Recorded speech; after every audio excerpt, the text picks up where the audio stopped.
Strong acid weak base ആണ് നമ്മൾ എടുക്കുന്നതെന്നുണ്ടെങ്കിൽ ഈ ഒരു പോർഷൻ ഇവിടെ വരുന്നത് ഈ നമ്മൾ ഫസ്റ്റ് എടുത്ത സ്ട്രോങ് ആസിഡ് സ്ട്രോങ് ബേസിൻ്റെ ഗ്രാഫ് തന്നെയായിരിക്കും. പക്ഷേ അത് കഴിഞ്ഞ് ഇവിടുന്ന് അങ്ങോട്ട് സ്ട്രെയിറ്റ് ലൈനായിട്ടൊക്കെ കിട്ടുക. Weak base against strong acid ആണ് എടുക്കുന്നുണ്ടെങ്കിൽ.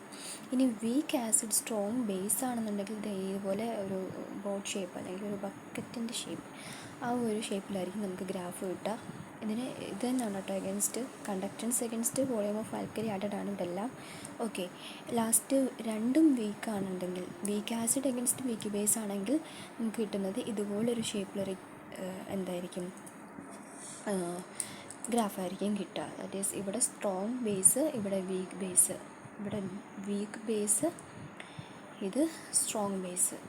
ഓക്കെ, അപ്പം ഗ്രാഫിൻ്റെ കാര്യം കഴിഞ്ഞു. ഇനി വരുന്നത് സെൽ പൊട്ടൻഷ്യൽ.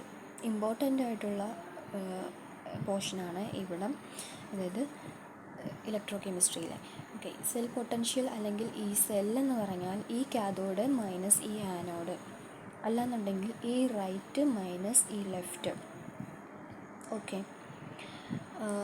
ആനോഡ് എന്ന് പറഞ്ഞാൽ ലോൺ എന്താണെന്ന് വെച്ചാൽ ഒരു ചുരുക്കി എഴുതുന്നതാണ്. എന്ന് വെച്ചാൽ ലെഫ്റ്റ് സൈഡുള്ളതായിരിക്കും, ഓക്സിഡേഷൻ നടക്കുന്ന ആളാണ് ആനോഡ്, നെഗറ്റീവ് ആയിരിക്കും അതിൻ്റെ പൊട്ടൻഷ്യൽ.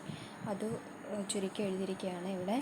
ദാറ്റ് ഈസ് മെറ്റലിന് റിഡക്ഷൻ നടക്കുന്നതാണെന്നുണ്ടെങ്കിൽ എന്താണ് അത്, റിഡക്ഷൻ അല്ല സോറി, ഓക്സിഡേഷൻ ആണ് നടക്കുന്നത് ആനോഡിൽ. ഓക്കെ, അതാണ് അവിടെ ഉദ്ദേശിച്ചിരിക്കുന്നത്. നെക്സ്റ്റ് ഇവിടെ ഇതല്ലാന്നെങ്കിൽ ഈ റിഡക്ഷൻ മൈനസ് ഈ ഓക്സിഡേഷൻ, അങ്ങനെ നമുക്ക് എഴുതാം.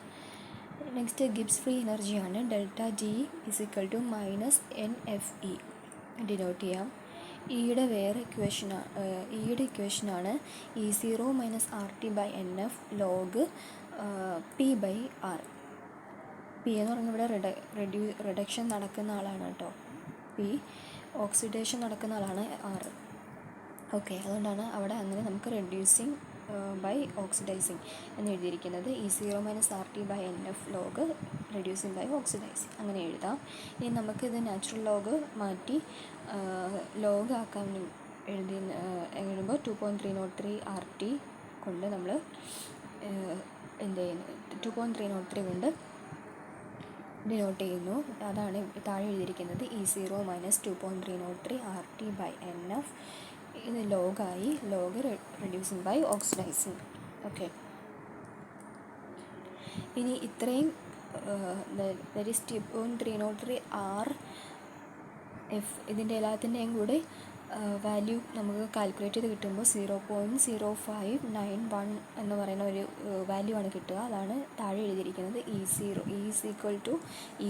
Minus 0.059/N log reducing by oxidising. Okay, ഇതിൻ്റെ കോൺസെൻട്രേഷനാണ് കേട്ടോ എഴുതിയിരിക്കുന്നത്, അതിൻ്റെ കോൺസെൻട്രേഷനാണ്. ഓക്കെ, ഇനി ഇക്വിലിബ്രിയത്തിൽ വരുമ്പോൾ E0 ആയിരിക്കും. ഓക്കെ, ഈ സെൽ പൊട്ടൻഷ്യൽ 0 ആകും. സോ നമുക്ക് ഇക്വേഷൻ ഇട്ട് കൊടുത്താൽ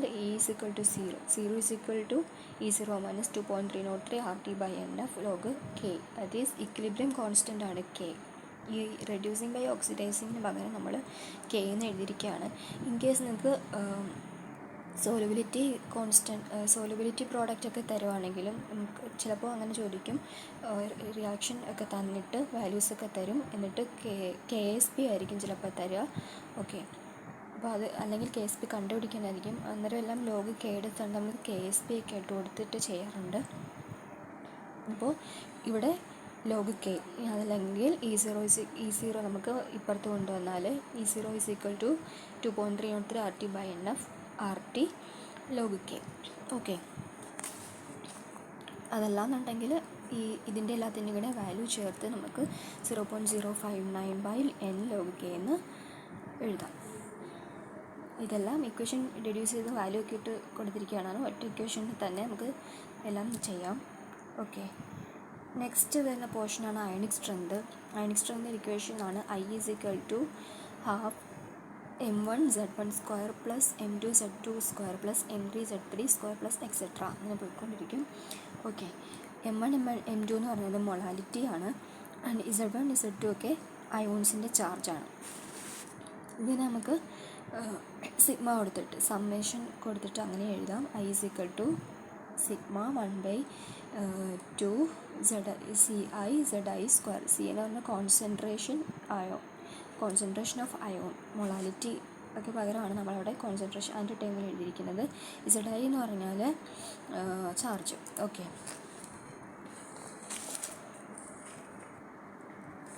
പിന്നുള്ള അടുത്ത പോർഷനാണ് Debye Huckel limiting law. Debye Huckel limiting law theory ഒന്നും പറയുന്നില്ല, ജസ്റ്റ് ഇക്വേഷൻ മാത്രമേ ഉള്ളൂ ഈ വീഡിയോയിൽ. ലാംഡ ഡി എന്ന് പറഞ്ഞാൽ ഡിബേ-ഹക്കൽ ലെങ്താണ് ഉദ്ദേശിക്കുന്നത്. ദാറ്റ് ഈസ് അല്ലെങ്കിൽ 1/kappa കൊണ്ടാണ് അതിനെ നമ്മൾ സൂചിപ്പിക്കുന്നത്. ഓക്കെ, അത് കണ്ടുപിടിക്കാൻ equation ε0 εr kBT/2NA E square into 1/I the whole raise. ഇത് എല്ലാം റൂട്ടിനകത്ത്. Okay, raise to 1/2. Okay, epsilon എന്ന് പറഞ്ഞാൽ പെർമിറ്റിവിറ്റി ആണ് കേട്ടോ. പിന്നെ εr relative permittivity, KB Boltzmann constant, temperature ആണ് T, NA അവഗാഡ്രോ നമ്പർ, ഈ ഇലക്ട്രോണിക് ചാർജ്. ഓക്കെ, I എന്ന് പറഞ്ഞാൽ ionic strength.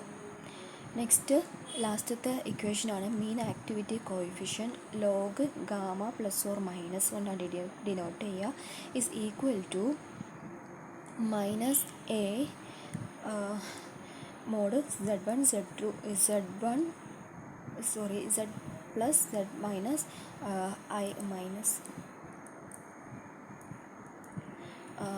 I raised to 1/2. Okay, ഇനി വാട്ടറിൻ്റെ കേസിൽ റൂം ടെമ്പറേച്ചർ അല്ലെങ്കിൽ 25°C ആണ് തരുന്നതെന്നുണ്ടെങ്കിൽ വാട്ടറിൻ്റെ കേസിൽ എയുടെ വാല്യൂ 0.509 ആയിരിക്കും. ഓക്കെ, അങ്ങനെ നോക്കുമ്പോൾ നമുക്ക് mean activity coefficient log gamma +or-1 is equal to -0.509 Z plus Z minus I raised to 1/2 എന്ന് കിട്ടും. അപ്പോൾ ഇത്രയാണ് ഇതിനകത്തെ ഇക്വേഷൻ, ഇമ്പോർട്ടൻ്റ് ആയിട്ടുള്ള ഇക്വേഷൻസ്.